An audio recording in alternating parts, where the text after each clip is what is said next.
Here's a piece of news that I didn't get to talk about, so I might as well tackle it now head on. Cyberverse's Deluxe Wave 1 was finally revealed in its full, and it was found in retail in Hong Kong, of all places. And what's great about this is that we finally get an idea of what the full 8 figures will be for this first ever deluxe assortment. For people that don't know, our quote deluxe sized figure for the longest time with Cyberverse was the Warrior class. And that wasn't really cutting it in terms of engineering and looking like the character model. And clearly Hasbro and Takara realized that this was an issue with older collectors, and they brought back, at least, and silly to say, but they brought back the deluxe assortment to the mainline Cyberverse line.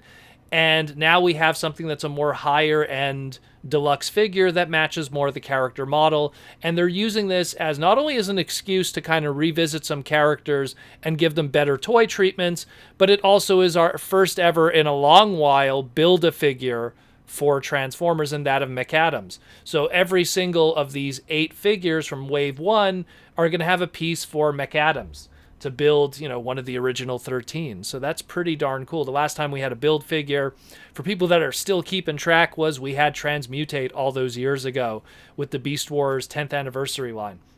So in this, this retail find, we have what we call Wave 1.5.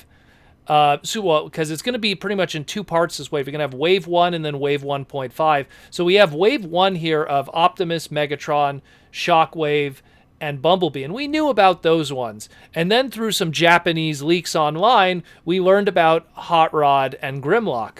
But the back of the packaging reveals, 2 more characters that are going to be part of the Wave 1.5 along with Hot Rod and Grimlock. And it's that of Arcee, which is spectacular because anyone who watched Season 2, Arcee really came into her own in the show, and she's really a very good character.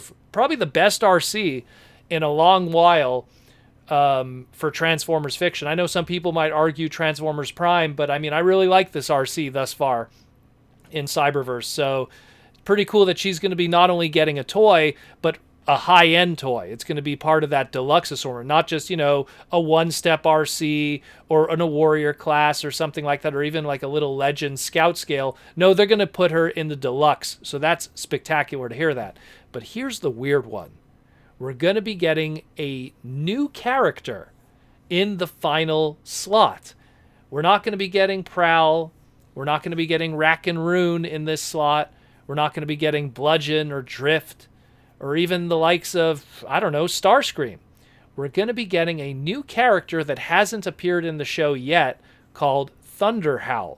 Now, this is funny because so far within the Transformers Cyberverse toy line, we've started to get some of these toys that haven't appeared yet in the show, but they have toys and they have obviously character model art on the toy packaging. A good example is Jazz.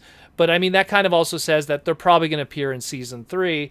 And Thunderhowl is probably another one of those examples. Now, the name of Thunderhowl has never been used in Transformer history. Like, it has never been trademarked. We've had Thunder Blast, which was the Cybertron female character known as Chromia in Galaxy Force. She was the boat. We had Thunder Clash, the famous UKG1 Transformer, which later on would be used in a lot of other fiction, including the IDW stuff. Thunder Cracker, enough said with Thundercracker. Thunderhead, which was one of the Human Alliance Dark of the Moon figures, the smaller scale ones. We had Thunderhoof, which was the RID, 2.0, 2015, I guess we'll call it the truck with the shears in the front. We had Thundertron, the Transformers Prime toy, which was one of the Star Seekers in the book. And then, of course, we have Thunderwing from Generation 1 also. Again, another one of those top-tier famous characters. So now we have this Thunderhowl, and all we have is this little like headshot and a little bit of his upper torso to kind of base it on. And it looks like it's a black figure with some teal on it. At first I was like, is this the black Hot Rod repaint, and it's just, we thought it was Black Hot Rod, but it's actually going to be called Thunderhowl. But then you kind of look carefully at his shoulders, and it doesn't look like it would be a Black Hot Rod repaint. And I started looking at all the other character models in Transformers Prime. If let's just say hypothetically, it's a repaint of something, of a design. It kind of, and again, I'm stretching a little bit, but I kind of see a little bit of like a bulkier Shadow Striker if it is a repaint. But why would you do a repaint of Shadow Striker in a bulkier repaint when you could just do Shadow Striker and make that the 8th figure? I mean, wouldn't that be cool? So I don't know. It's probably a brand new mold. It's hard to say. It looks like a tire tread on that shoulder. This character has never had any previous fiction appearances in any kind of continuity, so we have nothing to base it on. So this is something that's really out of left field. And to use it in one of the 8 slots of that deluxe assortment is really surprising more than anything else.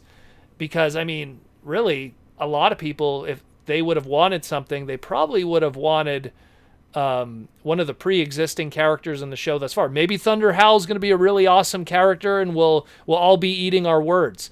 But I really hope that this isn't a slot wasted. Now, as it comes to this deluxe assortment, let's talk price.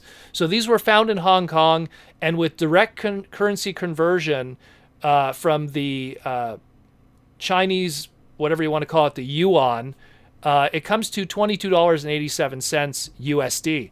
Now, to give a comparison, the Warrior class, which is kind of what the deluxe was before in Cyberverse, the Warrior class assortment, if you went to Walmart right now, is $14.99. The Siege, or let's say, the Siege Deluxe that we have right now that we're more used to, that's, you went to Walmart, that's $19.87 USD currency, $19.87. So I'm going to take a guess here, and it's probably going to be, we're getting a $22.87 price point here, according to exchange. Maybe it's going to just be that $19.87 price point when it hits Walmart. I'm going to say it's that same thing, because, I mean, it comes in a very similar box to the Siege Deluxes right now. So maybe it's a little more expensive because it has that Maccadam piece, and some of them come with little accessories. But I want to believe that it's hopefully that same price point. Otherwise, it's going to be an even more expensive thing for a deluxe than we've been used to thus far outside of, let's say, Studio Series. And then that gets even more expensive when you think of international for the UK and Canada. So, again, something to chew on here, but at least we know that we're going to be getting an Arcee, which is great news, and a new character, which is like, okay, I'm going to reserve my thoughts for that one. But hey, ultimately in the end, this whole wave is great ultimately because we wanted to have good figures of these characters and not have to rely on the kind of subpar figures that we've had thus far. So let me know what you think about Thunderhowl. What is his story? What does he turn into? And what do you think about getting Arcee finally? Because that's great. And hey, I'm going to be all over that hot rod. I'm going to buy the whole wave because I just want to have Maccadams also. So let me know what you think about all of this.